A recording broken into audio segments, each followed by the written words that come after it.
تفسیر تفہیم القرآن، سورہ تغابن نمبر 64، سورہ کا تعارف۔ اس سورت کا نام آیت نمبر 9 کی فقرے ذالک یوم التغابن سے ماخوذ ہے، یعنی وہ سورت جس میں لفظ تغابن آیا ہے۔ مقاتل اور کلبی کہتے ہیں کہ اس کا کچھ حصہ مکی ہے اور کچھ حصہ مدنی۔ حضرت عبداللہ بن عباس رضی اللہ عنہما اور عطا بن یسار رحمہ اللہ کہتے ہیں کہ ابتدا سے آیت 13 تک مکی ہے اور آیت 14 سے آخر سورت تک مدنی، مگر مفسرین کی اکثریت پوری سورت کو مدنی قرار دیتی ہے، اگر جس میں کوئی اشارہ ایسا نہیں پایا جاتا جس سے اس کا زمانہ نزول متعین کیا جا سکتا ہو، لیکن مضمون کلام پر غور کرنے سے اندازہ ہوتا ہے کہ غالباً یہ مدینہ طیبہ کے ابتدائی دور میں نازل ہوئی ہوگی۔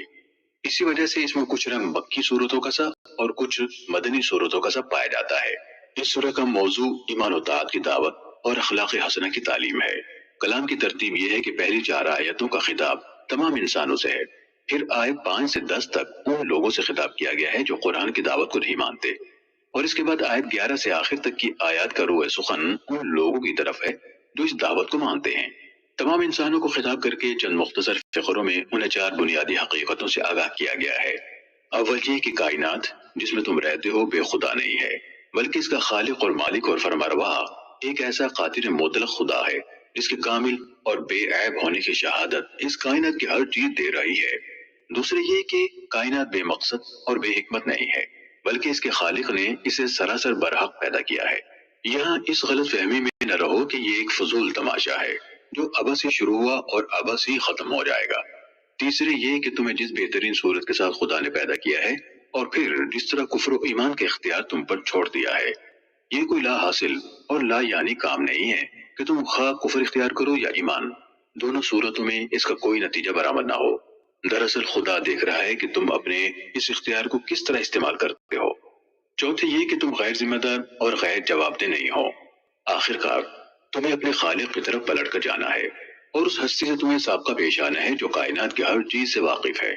جس سے تمہاری کوئی بات پوشیدہ نہیں، جس پر دلوں کے چھپے ہوئے خیالات تک روشن ہے۔ کائنات اور انسان کی حقیقت کے بارے میں یہ 4 بنیادی باتیں بیان کرنے کے بعد کلام کا رخ ان لوگوں کی طرف مڑتا ہے جنہوں نے کفر کی راہ اختیار کی ہے، اور انہیں تاریخ کے اس منظر کی طرف توجہ دلائی جاتی ہے جو پوری انسانی تاریخ میں مسلسل نظر آتا ہے کہ قوموں پر قومیں اٹھتی ہیں اور بالآخر تباہی سے دوچار ہو جاتی ہیں۔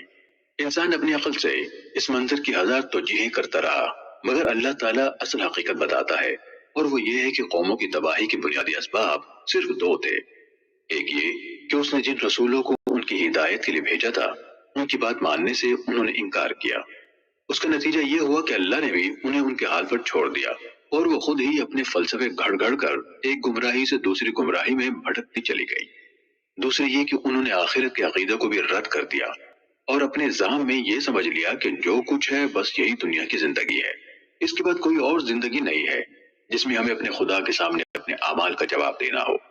اس چیز نے ان کے پورے رویے زندگی کو بگاڑ کر رکھ دیا اور ان کے اخلاق و کردار کی گندگی اس حد تک بڑھتی چلی گئی کہ آخرکار خدا کے عذاب ہی نے آ کر دنیا کو ان کے وجود سے پاک کیا۔